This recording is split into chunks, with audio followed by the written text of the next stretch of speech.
Shalom, puji Tuhan, jemaat yang dikasihi oleh Tuhan.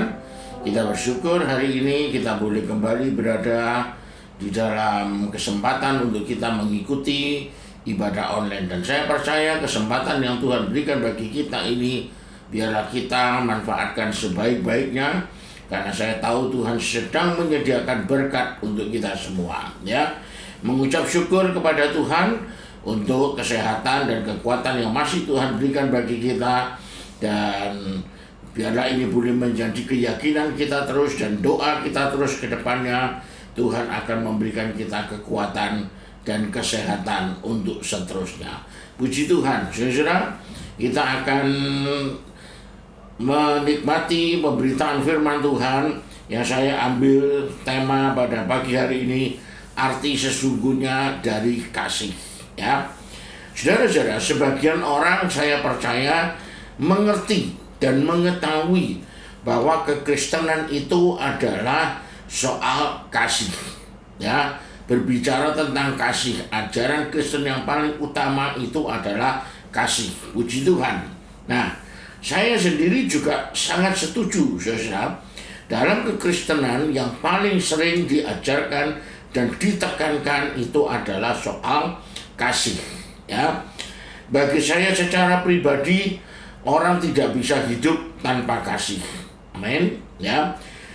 Kalau disuruh memilih, saya lebih memilih berurusan dengan orang yang punya kasih, meskipun dia pengetahuannya hanya biasa-biasa saja, daripada berurusan dengan orang yang pengetahuannya sangat-sangat luar biasa, tapi dia tidak punya kasih. Ya, saudara-saudara, karena kasih itu yang membuat orang jadi lebih baik. Orang berpengetahuan tapi tidak punya kasih, biasanya saudara, pengetahuannya itu dipakai untuk menghancurkan orang lain, ya, untuk melawan orang lain, ya, saudara-saudara. Tapi orang yang punya kasih, saudara, meskipun pengetahuannya kurang, ya, pengetahuannya cuma sederhana mungkin, tapi kalau hatinya penuh dengan kasih, ya, maka Tuhan bisa mengajar orang tersebut, ya. Tuhan bisa mendidik orang tersebut. Puji Tuhan, ya. Nah, saudara-saudara, pagi hari ini kita akan melihat apa sih itu kasih.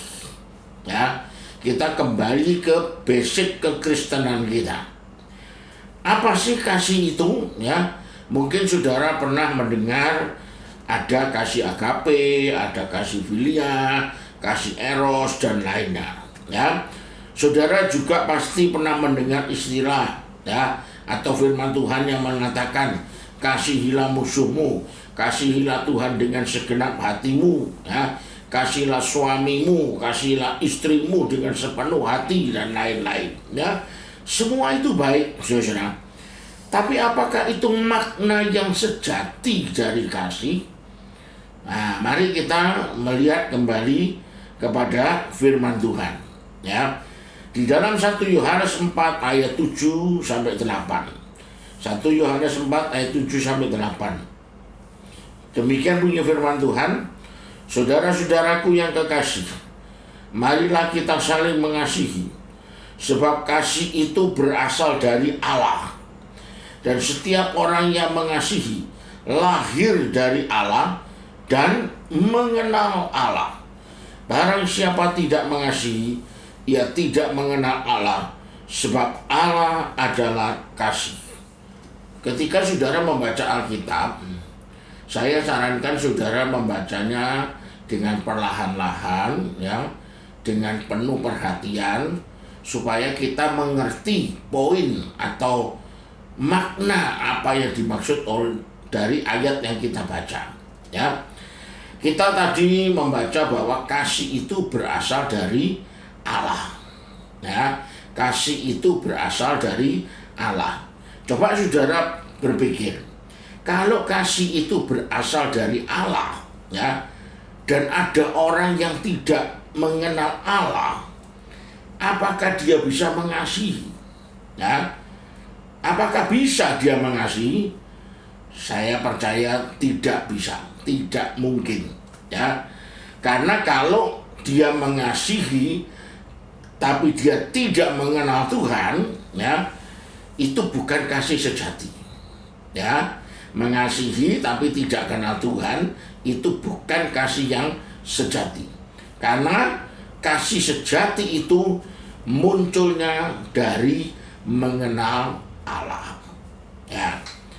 Nah, mungkin saudara bertanya begini, loh Pak Budi, tapi buktinya banyak kok orang-orang yang tetap bisa mengasihi sesama padahal dia bukan orang yang percaya Kristus, yang tidak kenal Kristus. Malah banyak juga orang-orang Kristen, ya, suami istri yang justru bercerai. Saudara, argumen ini benar, ya. Faktanya memang seperti itu. Tapi saya sekarang ini tidak sering atau tidak berbicara tentang status agama orang, ya. Orang yang menyebut dirinya Kristen tapi tidak mengenal Yesus dengan baik, ya, juga banyak. Makanya dia cerai, ya. Dia bisa sikut sana, sikut sini, ya.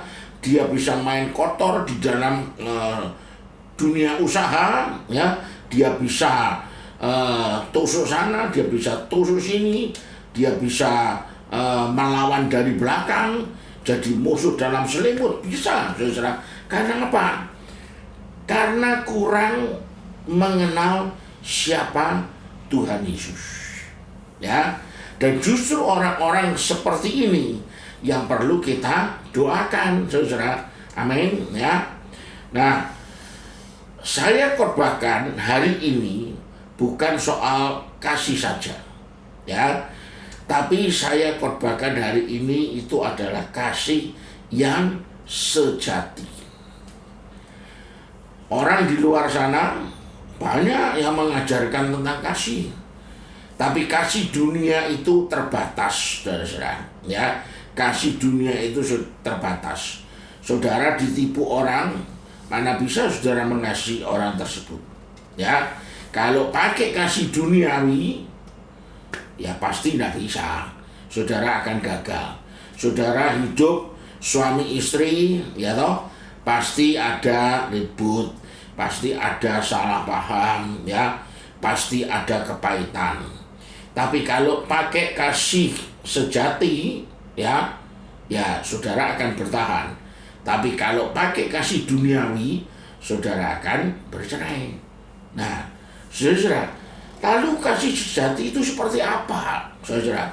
Nah, ada ayat di berikutnya, di ayat yang ke-9, ya, dikatakan, dalam hal inilah kasih Allah dinyatakan di tengah-tengah kita, yaitu bahwa Allah telah mengutus anaknya yang tunggal ke dalam dunia supaya kita hidup olehnya. Tuhan Yesus turun ke dalam dunia untuk mati di kayu salib, menebus dosa saudara dan saya.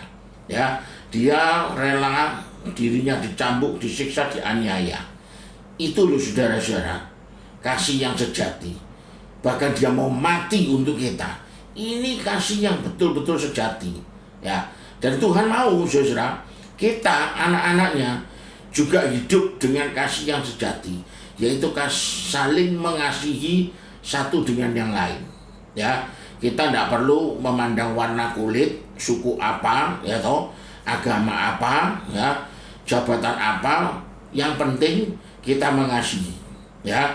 Kita harus mengasihi mereka dengan kasih yang sejati. Nah, dikatakan di ayat 7 tadi, marilah kita saling mengasihi, ya. Marilah kita saling mengasihi. Mungkin saudara bertanya gini, prakteknya gimana Pak Budi? Orang nipu saya berjuta-juta, ya toh? Gimana saya bisa mengasihi dia? Orang dia itu yang menikam saya dari belakang, nusuk saya dari belakang. Gimana saya bisa mengasihi dia? Dia memfitnah saya, bagaimana saya bisa mengampuni dia? Nah, justru itu saudara-saudara, ini adalah saat yang tepat saudara untuk praktek kasih sejati. Ya, saat yang tepat. Coba saudara katakan dalam diri saudara, hati saudara, ya, katakan dengan jujur kepada Tuhan. Tuhan, aku gak bisa ngampuni dia.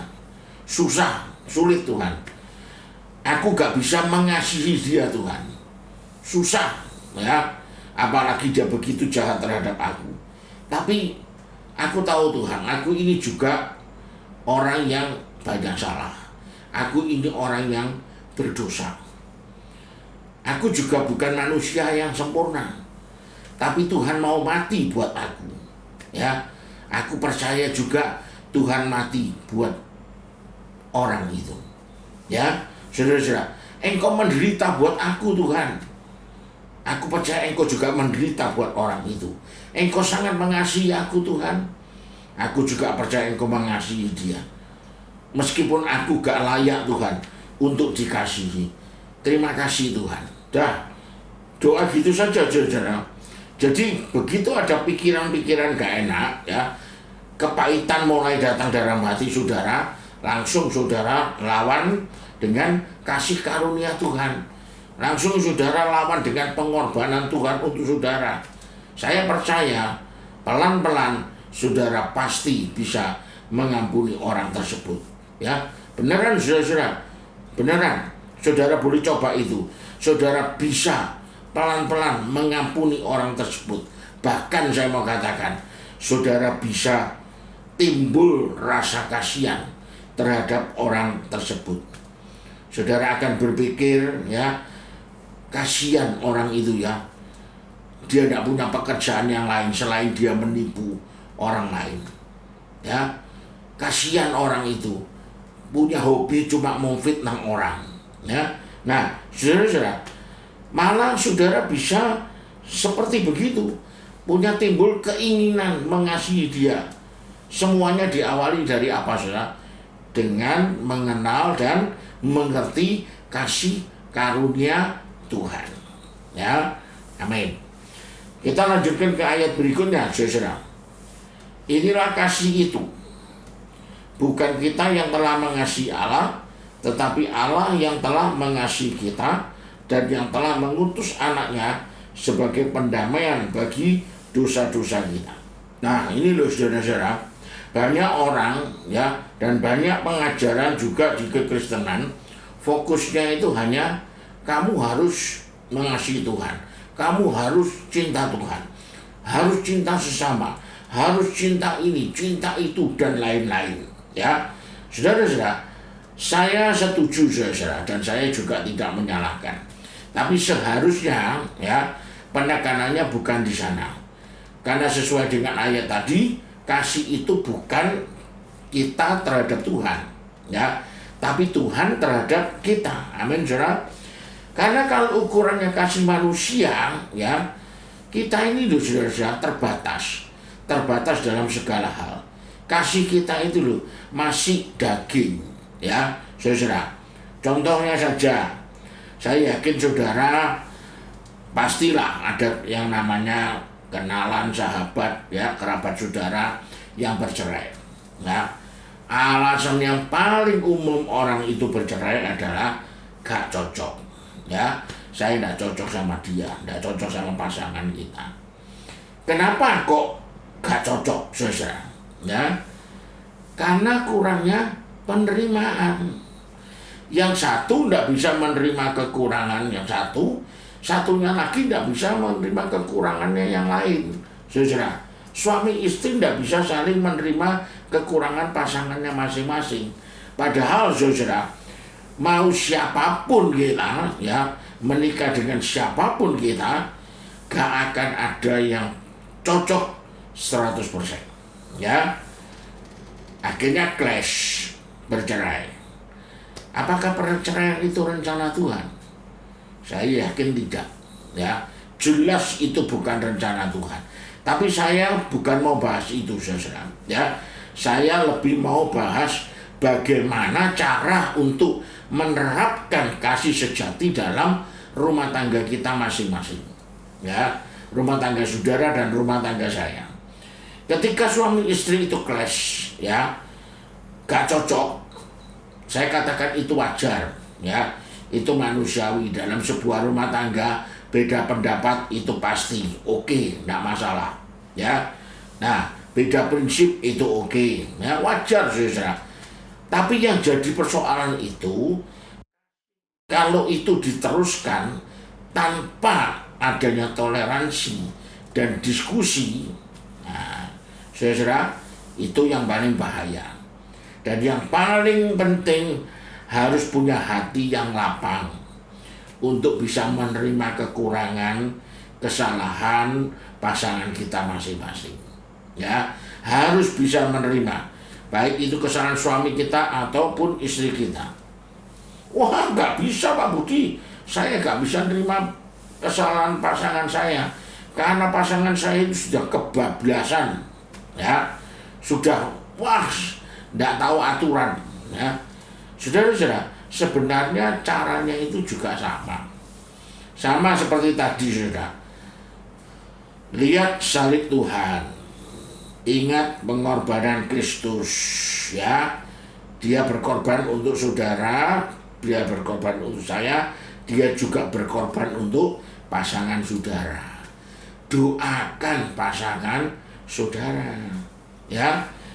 Kalau dalam hati saudara mulai muncul ya yang namanya emosi, kepahitan, kedengkian ya terhadap pasangan saudara, cobalah ambillah waktu saudara untuk berdoa. Saudara ngomong dengan jujur kepada Tuhan, ya. Katakan kepada Tuhan, Tuhan, aku sudah tidak sanggup Tuhan, ya. Aku sudah tidak tahan, misalnya hidup sama pasanganku, ya, saudara. Aku sudah tidak tahan, tapi aku percaya, ya, Tuhan itu mengasihi aku apa adanya. Demikian juga Tuhan itu mengasihi pasanganku apa adanya, ya. Tuhan mati buat aku, Tuhan juga mati buat pasanganku. Padahal aku ini manusia nggak berdosa, manusia nggak layak Tuhan, manusia berdosa, ya, masih sering berbuat salah, berbuat dosa terhadap Tuhan. Tapi Tuhan mau mati buat aku, ya. Doakan pasangan saudara, terima kasih Tuhan, ya. Udah gitu aja saudara, doa saudara. Saya yakin ketika saudara bersentuhan dengan Tuhan, Tuhan itu sanggup menjamah hati saudara, menenangkan saudara, dan juga mengubah pasangan hidup saudara. Amin. Ya. Intinya saudara-saudara, dalam hidup ini pakailah kasih Tuhan. Kasih agape, kasih yang sejati, kasih yang Tuhan berikan untuk kita semua.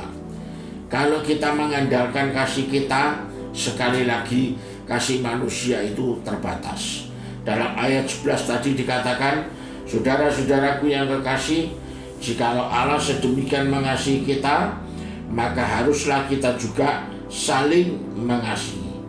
Jadi ingat saudara, kita mengasihi sesama, ya, mengasihi suami atau istri kita, pasangan kita, mengasihi orang lain, itu semua adalah buah dari kita mengenal kasih Allah, ya. Amin. Mari kita berdoa. Maha besar Bapa kami yang di dalam kerajaan surga, terima kasih untuk firman-Mu yang telah mengajarkan kepada kami tentang kasih yang sejati Tuhan. Dan biarlah Tuhan kami boleh menerapkan, ya, dan memiliki kasih yang sejati itu dalam hidup kami, sehingga kami boleh mengasihi orang-orang yang mungkin telah menyakiti kami, orang-orang yang telah merugikan kami, bahkan mungkin pasangan nikah kami, ya Tuhan. Kami boleh mengasihi mereka dengan kasih yang dari Tuhan. Kami tahu Tuhan, kami juga penuh kelemahan, kekurangan. Tuhan mengampuni kami. Demikian juga Tuhan, Engkau akan memberikan pengampunan bagi orang-orang yang telah merugikan kami ataupun pasangan kami, ya Tuhan. Terima kasih, berkati semua jemaat Tuhan yang sudah mengikuti ibadah online pada pagi hari ini. Tuhan jaga pelihara mereka, Tuhan lindungi mereka, berkati usaha pekerjaan mereka. Terima kasih ya Bapak. Di dalam nama Tuhan Yesus kami naikkan doa kami. Amin. Puji Tuhan, saudara. Tetap berdoa, ya, jaga kesehatan kita masing-masing, ya, dan bersyukur terus kepada Tuhan, maka Tuhan akan memberkati kita. Amin.